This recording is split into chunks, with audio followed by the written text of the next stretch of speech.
Okay guys, so let's get started with the overview of the problem. This is really your beginning, your introduction into understanding what goes wrong with the metabolism. So I want you to keep two things in mind, two images.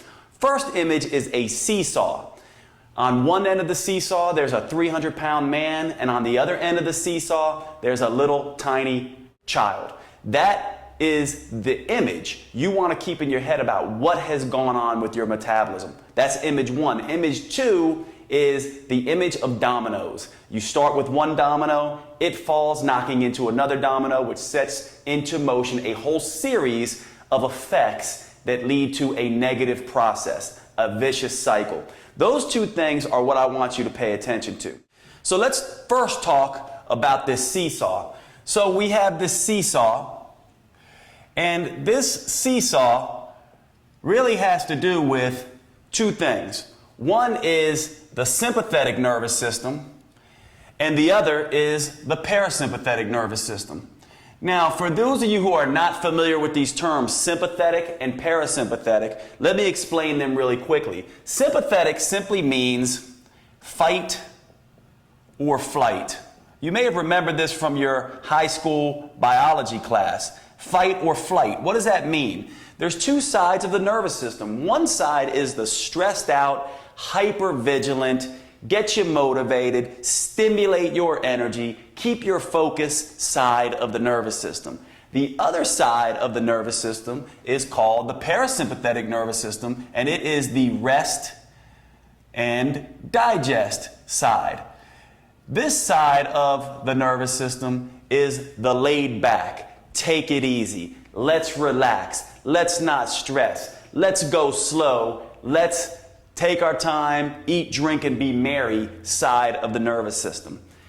The sympathetic side, this fight or flight stimulating side, when your metabolism begins to get damaged, this side tends to be pushed very, very hard at the expense of the other side of the nervous system. And this is the very first domino to fall in a series of reactions that leads to metabolic dysfunction and the decreased ability to burn fat, gain muscle, have sustained energy. Things go downhill from there. So that is where we're going to start this discussion.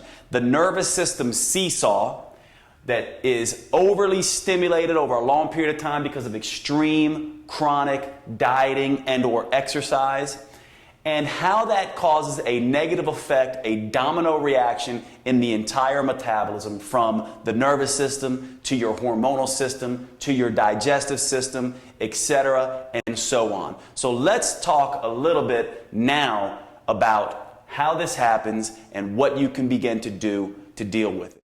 Okay, so we talked about step one, this sympathetic, parasympathetic nervous system seesaw that triggers off a domino effect of negative consequences for the metabolism. So what is the first step? What's the first step that causes this? Well, the first step is stress. Now, I know what you're thinking. Stress, great. This term is so ambiguous. Everyone talks about stress. Nobody really knows what it means. Now, when we say stress, we don't necessarily mean emotional stress. You don't have to be emotional or feel sadness or anxiety to be stressed out. Stress means metabolic stress. Perhaps a better way to think about this is metabolic tension. Think of a high-end sports car parked in your driveway. You go get in the car, start it up, and start revving the engine as fast as you can while it remains in park. You're going to do damage to the engine, aren't you? You're going to be using up fuel, aren't you? That's not a healthy thing to do for your car. Well, when we say stress in the context of metabolic dysfunction and metabolic damage, what we mean is a physiology that has had too much metabolic tension put on it.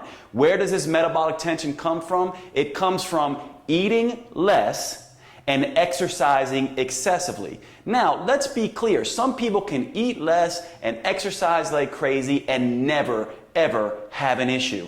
Their metabolism runs fine. Their car engine goes on performing wonderfully. Many people, however, cannot. And that all speaks to the unfairness of what are our individual metabolic reactions. But when you do extreme dieting, when you do chronic exercise, when you push your body to the extreme over time and over years, some people it might take them 1 week to get into problems. Some people it might take them several years before they run into problems. But when we talk about stress, that is what we're talking about. And what this stress begins to do is impact the brain. At the base of the brain stem, there is a control center called the hypothalamus. And that hypothalamus communicates with another gland that's close to the brain called the pituitary.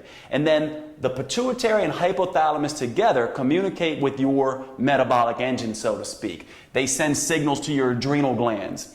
They send signals to your thyroid glands. They send signals to the ovaries and testicles. And what we call this is the HP, hypothalamus, pituitary, adrenal, thyroid, and ovarian or testicular axis. Now here is what happens. This stress, you can really think of this stress as an irritant. It begins to irritate the hypothalamus in the brain.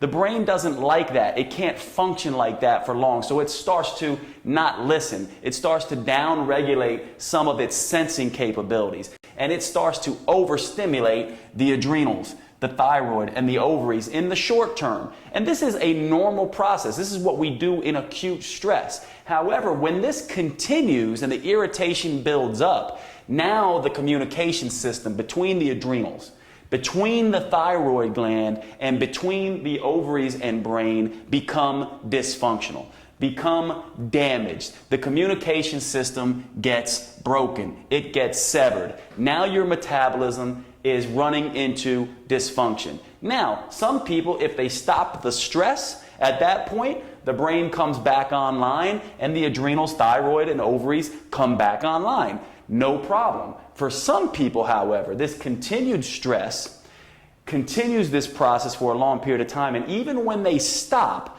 all of a sudden now the adrenals no longer work. The thyroid doesn't function okay. And their menstrual cycle or their libido, if they're a man, starts to become dysfunctional. They can't produce enough testosterone anymore. Estrogen and progesterone become affected. Thyroid hormone is no longer turning on the way it should. And you can no longer respond to stress the way you once did. This is the first domino that fails. That stress from the sympathetic overdrive creates irritation in the hypothalamus and pituitary system, which then starts to disrupt your metabolic engine.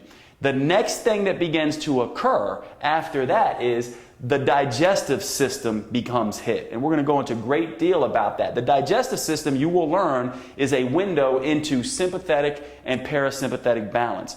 Once the digestive system goes, now you can no longer digest your food. So you're not assimilating your nutrients. You're not getting in the nutrients that you need. Well, here is the catch-22. To continue this stress and adapting to this stress, you need nutrients. You need vitamins and minerals. You need amino acids. You need calories and things like that. If you cannot get them and they're not being absorbed and utilized well, this dysfunction gets even greater, putting even more stress here. So now you're not digesting your food appropriately. Now you're developing immune reactions and sensitivities to particular foods, and you're doing damage all around your body. That's the domino that falls next, is the digestive tract and the ability to get nutrients and use them. And then what happens after that is all your cellular mechanics, your cellular machinery, the engines that sit in each cell begin to not have the fuel and the resources they need to do their job. You start seeing